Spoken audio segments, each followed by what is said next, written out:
Hello there, welcome to a brand new episode of the Drop Spot. It's great to have you here. It's exciting times because a new season is finally here. Chapter 5, Season 2, Myths and Mortals. We cannot wait to talk about all this. It's great to have you here. If you're listening or watching around the world, you are very, very welcome. I need two deities by my side to really break this all down for us. I'm joined by Kelly Link, Jacob PR. Guys, these faces, I've missed them. It's good to see you. Oh, Oh, it's so nice to see you. And it's I couldn't think of a better pairing, a better duo to discuss all the great things happening in this brand new season. First and foremost, I'll ask both Kelly, kick us off. How are you? How's life? I'm doing great. I'm already ready for the next FNCS because the season 1, chapter 5 was just absolutely incredible. Congratulations to Acorn and Cold. They absolutely deserve that win. But also seeing how close it was in EU, where it was literally down to a single point once again. The curse is not broken yet, Jacob. Yeah, it was a treat to say the least. Literally 1 point during that finals at the end of the game. I'm thinking Malbuka just needs a couple more placings, and out of nowhere, Thomas gets a couple more elims, and because of 1.5 points, it's 6 points per elim. And I'm prideful when it comes to math. I can usually break it down. I can carry the one like anybody else, but when that game ended, when Malabuka finally went down, I was at the edge of my seat and I was confused. I didn't know who won. And then even after that, the team's fighting for thousands of dollars, going up placings, going down placings. I honestly could not have asked for a better FNCS. Yeah, we were all counting on our fingers that last game. We were all looking at game 12 going, have they done it? Have they not done it? But will this be Thomas HD's season? Will it actually happen in Myths and Mortals? We're going to find out soon because, FNCS is right around the corner. But loads to break down for you guys on the show. We're talking all about the brand new season. Of course we are, and all that it comes with and how it's going to affect Fortnite competitive. Obviously going to have ourselves a chat about tournaments coming our way too. What tournaments are happening and what shape or form they take. And of course, the quiz. Mwah! The quiz is one of our major highlights here. I mean, Kelly, I know how much you look forward to the quiz, but Jacob's your competitor tonight. Are you feeling confident? Oh, definitely. I always feel confident, and it's a false confidence. Don't get me wrong, but I always feel it. I'm I'm not showing how confident I actually am. I'm 0-1. Minnie actually beat me the first time I did it, and then just hearing about Kelly's competitive nature. I'm a little shaky here You for a should be. moment, so hopefully I get the easy questions. You should be quivering, Jacob. Kelly is a machine out there. Kelly's a machine. But it's all coming your way, and I look forward to breaking it all down later and go through the quiz. But first things first, let's just dive straight into this brand new season. I mean, Myths and Mortals, we have gods, we have these fantastic new POIs as well. Just give me a kind of like an overall kind of like vibe right now. I mean, Kelly, how are you feeling about this new season thus far? What you've seen only kind of a week or so in? I absolutely love mythology. My dog is named after a mythological god. I have mythological statues literally right above my head. So I was so excited when I found out the theme for the new season. I love the POIs. I love that they didn't just add Zeus or Hades, they have a bunch of different gods now represented in Fortnite. I might not have as much familiarity to a lot of the Greek mythology as Kelly, but I did grow up with my sister studying it, researching it. I've learned a lot of the gods that are in this game that are not in this game. And so when I kind of saw it kind of get mixed together, I was like, okay, this familiarity. I had my sister messaging me, asking if it's true. And it just goes to show that no matter what Fortnite does, I feel like it always figures out a way to bring everybody together again for a season like this. That's right. This season's educating, man. I actually love the idea of everyone kind of Oh. getting textbooks and being like, I'm going to research exactly who this person is and the history True. behind this particular. I love that. I think it's a actually a really cool good way to look at things too. POIs. I mean, the POIs kind of one of the hot topics, obviously as well, because obviously when it comes to the comp aspect as well, like where are our players going to drop, where they're going to go, where are you guys listening or watching going to kind of focus your attention when it comes to the new POIs as well. Kelly, where's been a particular POI that you've kind of enjoyed so far? Where are you looking forward to seeing the action really go down? Towards the Easy, season? the underworld. I Nice. personally love creepy and dark stuff. I'm a little creepy and dark myself, so when I saw the underworld, I absolutely lost it. I love it. And it also has one of the best medallions that you can get, so I'm a little biased on that as well.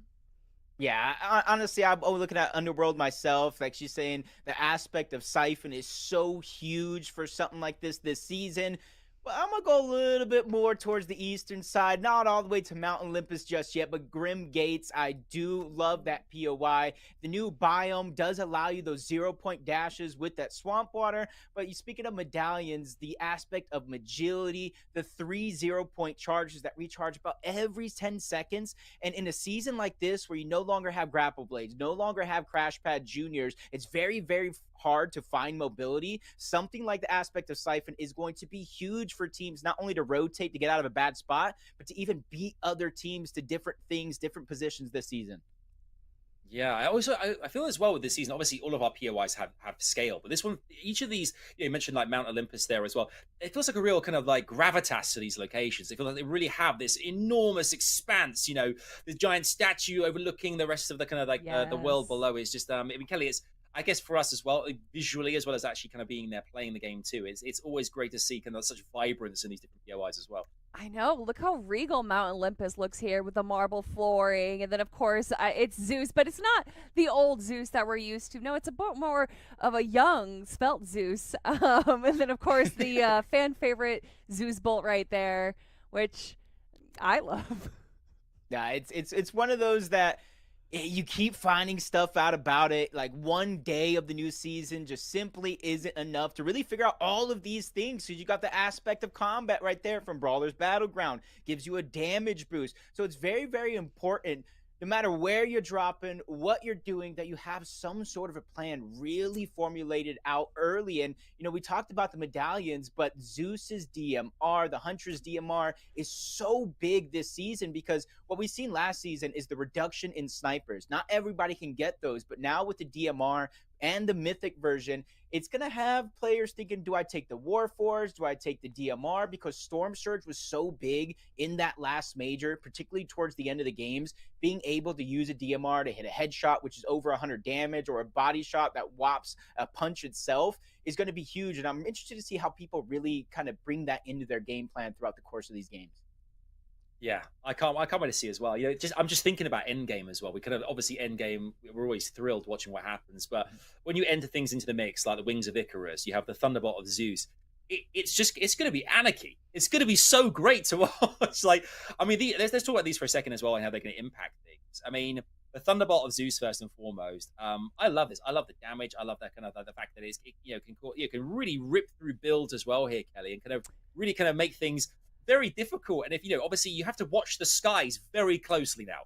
Yes, yeah, that AoE on it is devastating. And then, of course, breaking down builds. But honestly, that bolt with its zero build is also incredibly strong. I don't think too many people are going to be hiding in bushes because of it. But then, of course, you have the Wings of Icarus. And I love that they have the elements of the lore where, Icarus flew too high into the sky. And so he was just brought down, his wings melted because they were made out of wax. And this is kind of, it's not the exact same, but there is a limit to how long you can use Icarus's wings. So I just love that they're adding elements to the actual lore behind it as well.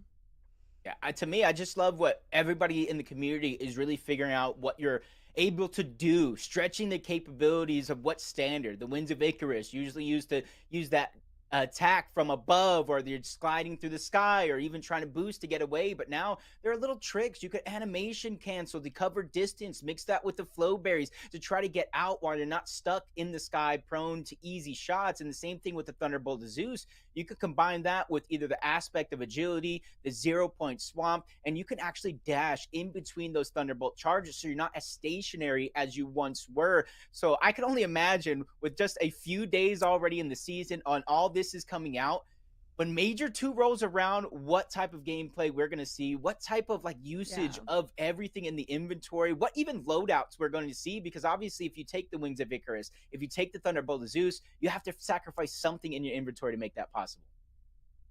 Yeah, I need to, and I love the strats as well. I love the strats really coming in, Jacob. I think for this season too, one thing I need to work on definitely is the dive bomb attack for myself. I compared my aim recently to me throwing a potato from space. That's how off I am when it comes to kind of doing these things. I need to work on it desperately, but I guess as the season evolves and as I kind of play more and more, I'll get far more accurate. Yeah. But I think they're great. You both kind of bring up some fantastic points about how it's going to really affect things when it comes to competitive as well. But I mean, loadouts in general, what kind of our players are going to bring into the mix when it comes to combat too. I mean, Shotguns always a big part of Fortnite too, and how they kind of really affect particularly close up combat too. The gatekeeper. I mean, Kelly, is this one something that we can assume is going to be used by quite a lot of our players come going toe to toe as well?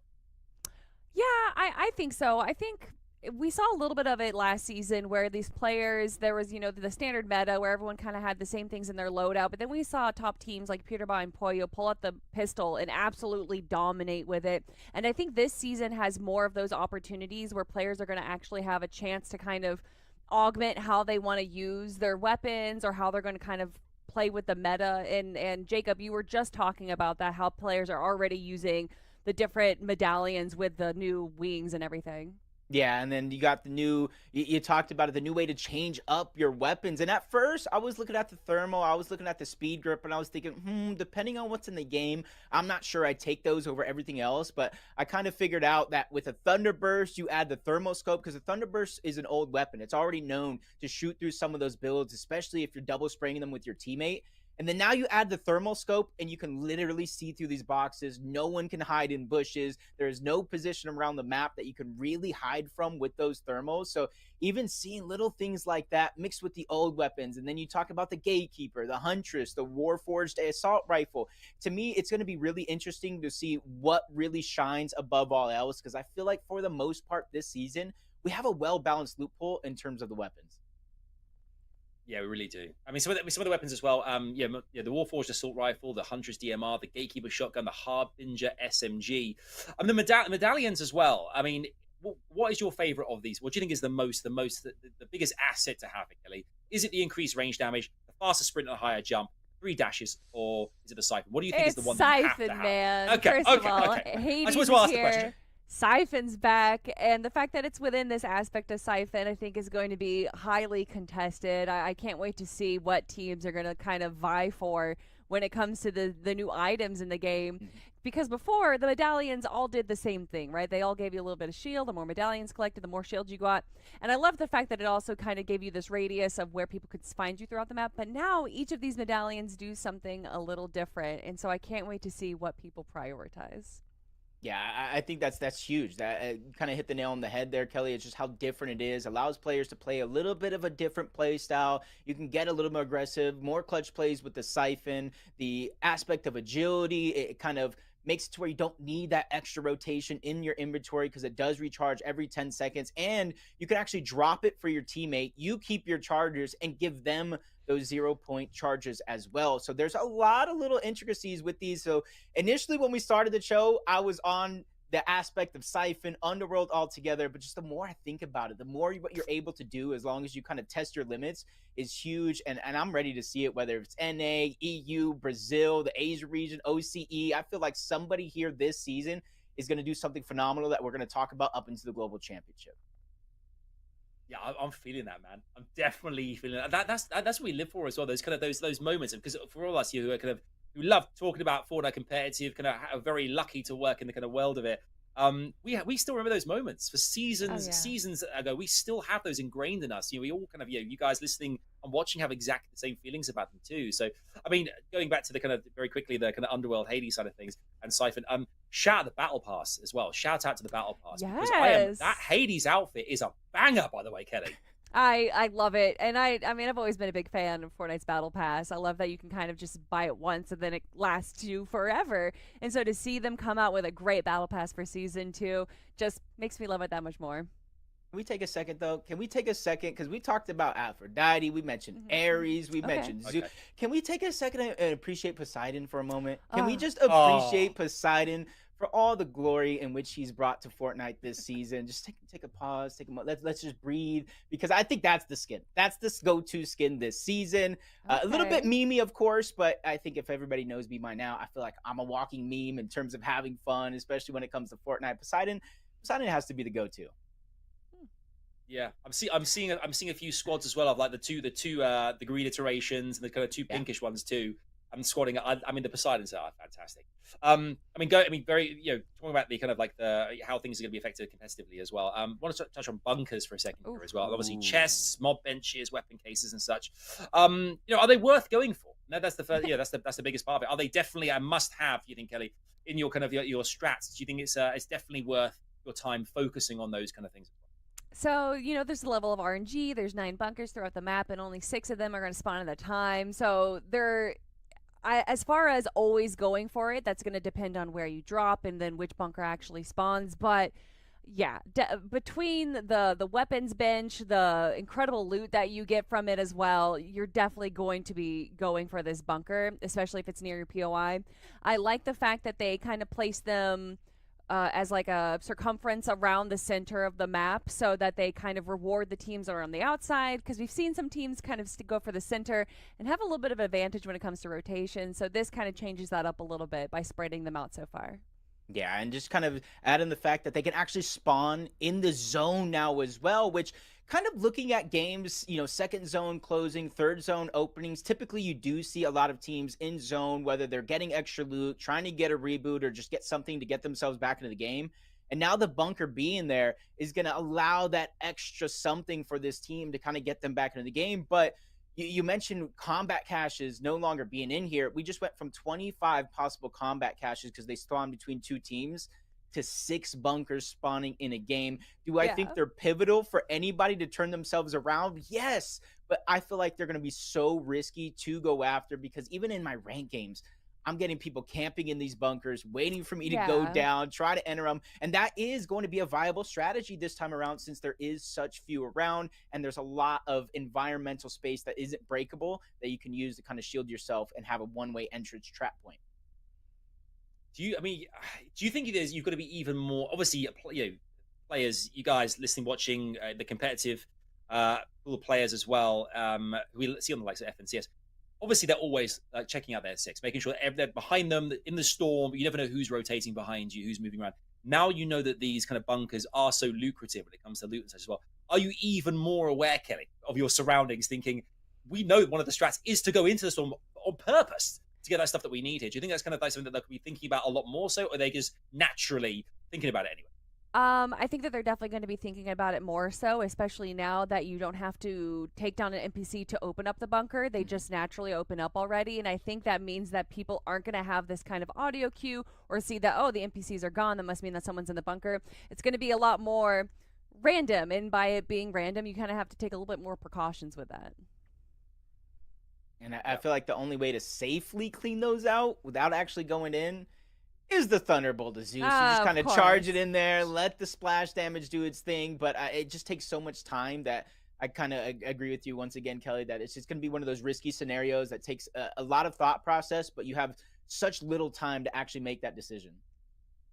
Yeah, that's right. I mean, it's exciting to see kind of already kind of talking about kind of strategy this early on, because as we know, in about a month or so's time, we have FNCS kickstarting again here. I I mean, from know. both very quickly. Do you think Kelly? Do you think our players will be relishing the chance to get out there and kind of do something magical? Because it seems like they have everything. They have everything in their wheelhouse to do exactly that this season. I hope.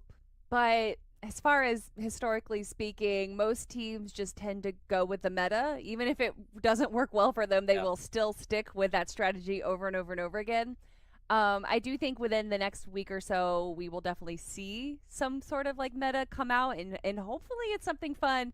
But typically, it's whatever's safest and whatever Yeah. gets them there, not the easiest, but something that is Yeah. secured. Yeah, I, Yeah. I agree with that. And just to say, I feel like it's a little too early to have one defined meta. We're seeing the different strategies kind of play out, but without a cash cup just yet, you said a month away from FNCS. We have the eval cups going on to as well throughout these next couple of weeks. So it's going to be very, very important that you take that time to figure things out, because you're going to have 2 types of players. You're going to have the trendsetters that are doing everything they can to figure out that meta, and everybody that's going to be following that meta. And the followers are always going to be a few steps behind for the ones that are making it happen themselves. Yeah. Whatever happens, Chapter 5, Season 2 is looking godly. Of course it is. And it's right there. You can use it. play it, enjoy it. It is all happening out there for you right now, and have tons of fun because we have been, and there's loads more to come as well. Speaking of fun, I think it's time for a quiz. Woo! Yeah, Let's go! okay, Yeah! let's go. Jacob, wipe the sweat from your brow. I can see it. He's nervous. He's nervous. Whereas, hey, cracking her. Sorry, was that it. gross? Sorry. I loved it. I like the competitive edge is just next level. I like it. If you were watching, listening, and you haven't been here with us for an episode of the Drop Top before, we've got you covered here. So very simple. The quiz is a case of illustrious guests go head to head in a couple of multiple choice questions, followed by a tiebreaker question at the end. If we're at a tie, but we usually do that anyway. So this week we are going to kickstart with Jacob. Question. Okay. All right. Okay. Pressure's right. Here we pressure's on. Obviously, you guys feel free as well at home to play along as well. It's really fun to do so and see how you score. So, right, here we go. Jacob, question number 1 for you. How much energy is in a new set of the wings of Icarus? How much energy is in a new set of the wings of Come on, 200, 300, or 400? I didn't even need the multiple choice, bro. You gave me the easy one. Thank you so much, Adam, for the easy 1-0 lead over Kelly. We got 300 total energy inside of the wings of Icarus. Final answer? I mean, do I even need to kind of I want to say final answer, but I will admit you made me a little scary just by asking that question. But yeah, final answer. Just making sure. Kelly, would you have gone the same way? Yeah. Okay. So, yeah. Okay. Okay. The correct answer is indeed 300. It's 300. Of course, it's 300. 300. That's the amount of energy you have in your wings of Icarus. And if it's me using the wings of Icarus, that 300 is spent immediately. I just hover and just watch. It's great. Okay, Kelly. Question number 1 for you. How many named locations are there on the map? How many named locations are there on the map? Is it 11, 13, or 50? Oh my god. Okay, so I'm covering it up. I have the map right next to me. I can't believe it. Okay. 13? I looked and I almost started counting, but I decided not to. I just started counting off of memory, and I'm just like, I don't know off the top of my head. Snooty. Whatever that is over there. There's Mount Olympus. All right, we already made my guess, so now I can count. So you say 13. I just want to say like 9. That wasn't even an option. That wasn't even an option. Oh, Jacob. see, there we go. That was the first number that popped in my head. Kelly's jumped straight in with 13, and the correct answer is 13. Kelly, love and that. I didn't cheat. All right, Chad, I didn't. I promise. Kelly wouldn't dream of doing that. It's not in her nature to cheat. Never. Never. I'm being serious. I just love how quickly you said 13, and Jacob made a face as if he was thinking, how have you done maths that quickly? I haven't even started thinking about it yet. Right, so we've got 1-1. Last 2 questions, 1 each for each.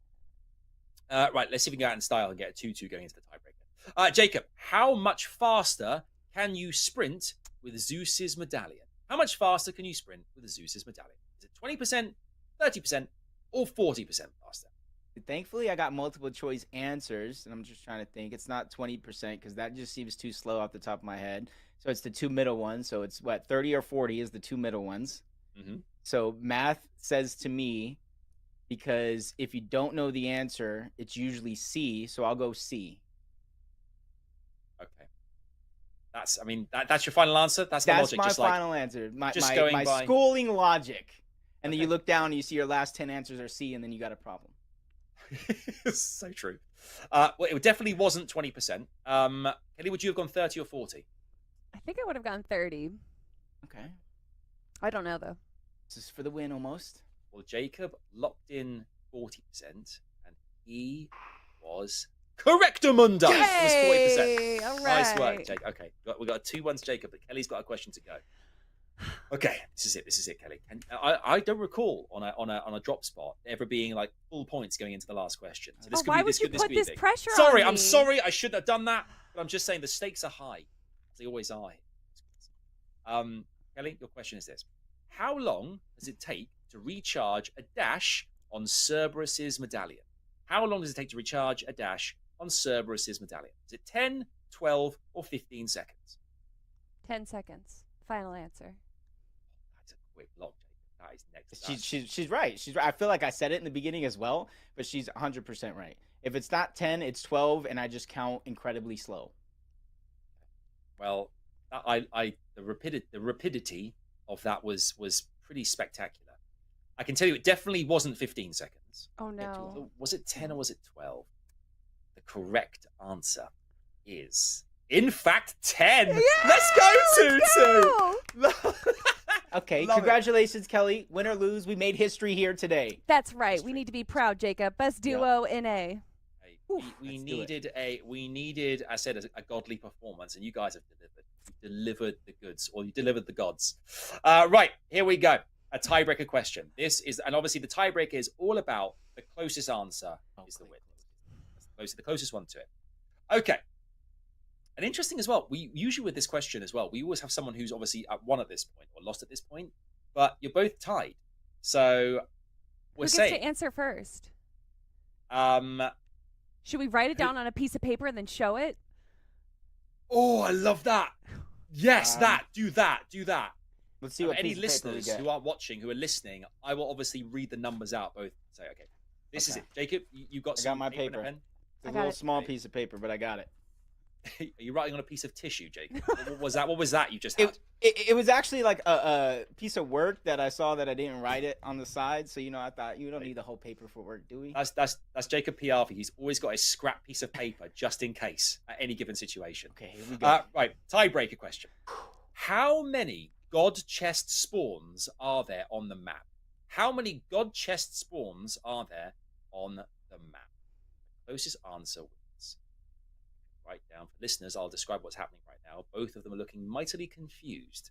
So where they should, how big this number should actually be. But let me know what your thoughts are. Chat, of course, if you're watching this, obviously let us know online whether you got it right or not. Get close to it. Specific number. How many god chest spawns are there on the map? All right, I have it. Okay. Jacob's folded it up. He's gone. Ooh, He's actually folded it up. It's so dramatic. I need to get my hat out too and pick it up. Yeah, just in case someone happens to be cheating, looking through his window, but it's not the case. Okay, so shall I ask you both to lift yours at the same time? Yeah, you can. On the count of three. On the count of three, I'm gonna ask you both to do it. 1, 2, 3. Let's see the answers. Oh, you can't see. That's too bright. Okay, Mine's 17. Oh, not 17. even close. Oh no. 17. Okay, 36. Okay, so you guys are you're very, very close. Okay, so no. Kelly has said 17, whereas Jacob has gone with 36. One of you is incredibly close. Oh, it's got to be Jacob. Kind of close. No, I don't know. They're not scattered over the map. They're not all over the map, though, Kelly. That's the thing. They're in I literally have spots. no idea, so I just picked my favorite number, which is 17. So I don't know. The logic's fantastic. The correct answer is 33. What? Jacob's 3 off. That is nuts. Wow. Oh So my math God. was, like I said, I know they're mainly near the new POIs, and I know the Underworld and Mount Olympus I think have the most. So I gave about like 6, 6, 4, and then I said let me do a couple that are scattered in around the map as well because I know they're not everywhere. But man, that was close. 33. That's Would a you? good amount, I think though. even 17 is close, Kelly. I mean, you Would weren't you that believe far me off at all. If I said originally I wanted to write 32, but then I was like, I don't know what it is, so I'm just gonna write my favorite number. I believe it. I definitely wouldn't believe you. The favorite number. No, I believe it. The favorite number. I believe does you. that. Of course, I believe you. It does Kelly, that to you.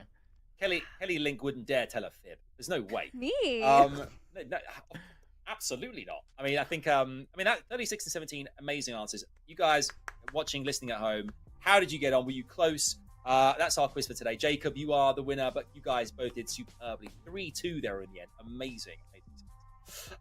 Right, let's just quickly talk about tournaments coming up as well here. Obviously, we're talking about all things Fortnite competitive. Before we get into the nitty-gritty of FNCS, let's talk about things like Victory Cash Cups first and foremost. We've got solos. We've got duos 0 build. I mean, these started about a year ago. Crazy popular, Kelly, and I've got no doubt this season they'll be just as popular.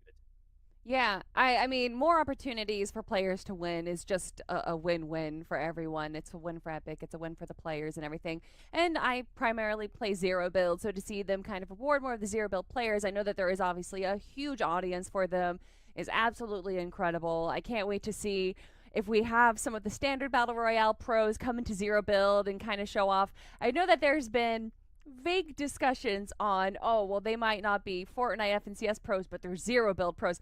I don't think that's going to be the case for these cash cups. I think that we're just going to see the top FNCS pros dominate regardless of it being zero build. Yeah, I think that conversation of zero build pro. Nah, you're just a Fortnite pro. You either got it or you need to continue to work on getting it at the end of the day. But I like the victory cups overall because it gives everybody a chance to compete and even make some money. Yeah, I was talking to you guys before that a couple of seasons ago in EU, I was so close to making a finals with the kinetic blade, going from cone to cone, playing a game of hide and seek to see if we can qualify. But it just goes to show that everyday players, no matter if you're at the top of the line, spending hours upon hours competing, or maybe you just play here and there and you're just good at the game, that you have a chance to compete. You have a chance to make some money. And then who knows, that can spark your career because we've seen it before throughout the history of Fortnite. Solo tournaments, smaller tournaments, that's where some of these players get to shine, and then they start getting noticed, they start getting motivated. Then next thing you know, we have the next Iamzo in our hands. Yeah, we do. I mean, it's crazy to me as well that I think over 9,000 players got earnings in Victory Cash Cups last season. Over 9,000 players. Could have been 9,001, Jacob. Came close. Could have been almost so close. So close. For us, Kelly, I mean, close too. I mean, we could have easily done that, right? Yeah, I mean, easy. whoo. Easy. Woo, My easy. sleep. We should squad up. We should squad up, Kel. I think we could be devastating. Should we? I think we could be. I mean, probably not. Probably not. We shouldn't do that. The world's not ready. The world's not ready. I think we look at the kind of other opportunities here as well. I mean, console wise, PlayStation Cup starts tomorrow on the Friday. Battle Royale and Zero Build. I mean, only Bronze 1 requirement, Jacob, to get into this. I mean, this is. I mean, anyone can get into this. Yeah, you just got to play a couple of ranked games, take a couple players down, hide in a bush. You got to get that placement. Next thing you know, you're bronze and you're competing in the PlayStation Cups. And a lot of people, come from consoles to begin with, including myself, so it's great to Oh. see that there's always, that paying homage or, making sure to give back to where I even feel like the majority of players even play from, which is console. So seeing those players get a chance to compete that might not have PCs to go up against the best of the best of the best. Now they have a little bit more of an even playing field and they have a chance to prove what they got. And similar to what we're talking about the duo and the solo victory cups, this just gives them a chance to motivate themselves and probably take their career to the next level. Yeah, definitely agree. Any opportunity you can get to practice, to go up against other top level players, you should definitely take that if you're looking to becoming a pro player, regardless if it's in console or the standard keyboard mouse. And also, a lot of the top teams, I don't know about EU, Jacob, maybe you can give some insight on this, but a lot of the top players and top teams from NA are controller players. So I'd love to see what like these console players can bring out. Yeah, it's a little bit less there on EU, but what we've seen is like even those players that are top players on FNCS, Cash Cups, Duo Cash Cups, they don't necessarily have the easiest time going up against these console players in these PlayStation Cups. So it is interesting to see like how they go up against the different styles, the different metas, whatever it may be, going against these PlayStation players and having these PlayStation players take down the likes of Queasy, Veno, Tayson, and even on the NA side of things, the Peterbot, the Boogas. So it's great for them and it kind of motivates them. So I hope we keep having them. Yeah, me too. I think they're fantastic actually, and duos console cash cups from next week as well are definitely worth looking out for. And of course, we must touch on the fact that FNCS Major 2 starting on the 12th of April. Let's go! We get so excited about this. It's right around the corner. We're talking like a few weeks away. I mean, Kelly. I mean, do you think the top teams already planning for this? We've talked about kind of They some of should the kind be. of the meta of this season. You look you dead in the eyes of it. They should be. They should be. Yeah, I mean, what do you think they're already choosing? Drop spots, meta. I mean, Yeah. I think I they're already planning. Surely, I think if you are a pro deserving of respect, then you're already putting the work in right now. I think by the time that this even got announced and by day one, they should have been practicing, looking at what the meta is.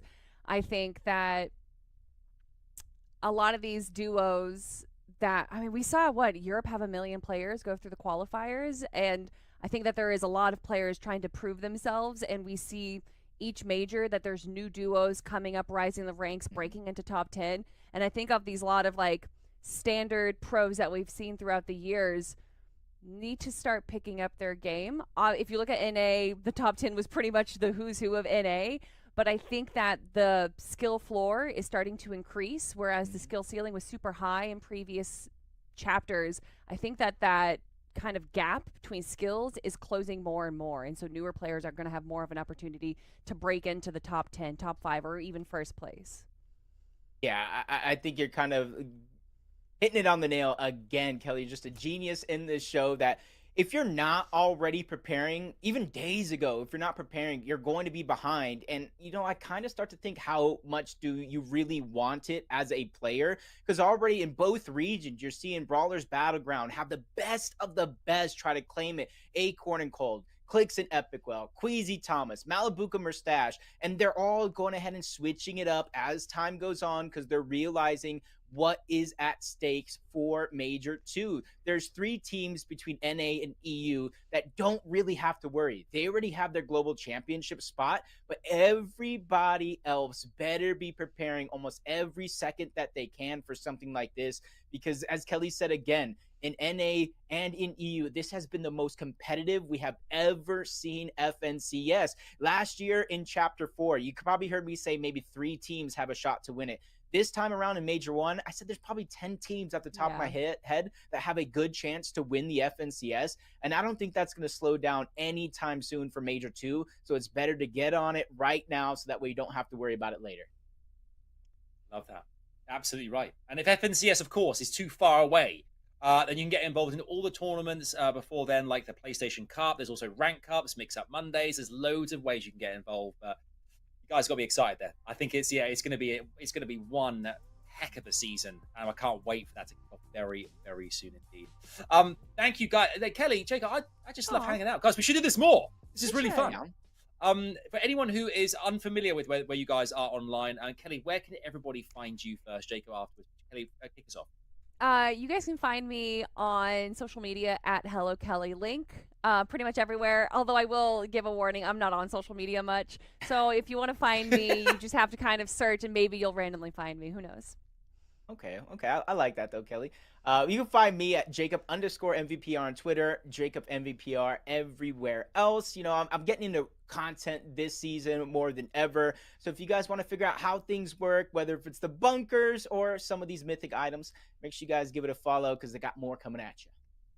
Jacob, I'm a subscriber. I'm watching those shorts, baby. I'm enjoying those shorts. They've been good. I love it. Just seeing your face, smiling away, having a good time. I love to see it. Thank you both so much for being here on the Drop Spot. Thank you guys at home for listening, for watching, and we really hope you're embracing Chapter 5 Season 2 as much as we are as well. Myths and Mortals is there. Go enjoy it. Dive on in and have some fun. We look forward to seeing you again very soon. Another episode. Till then, take care, and we'll see you in the Battlefields.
no shot, cause I'm always in range.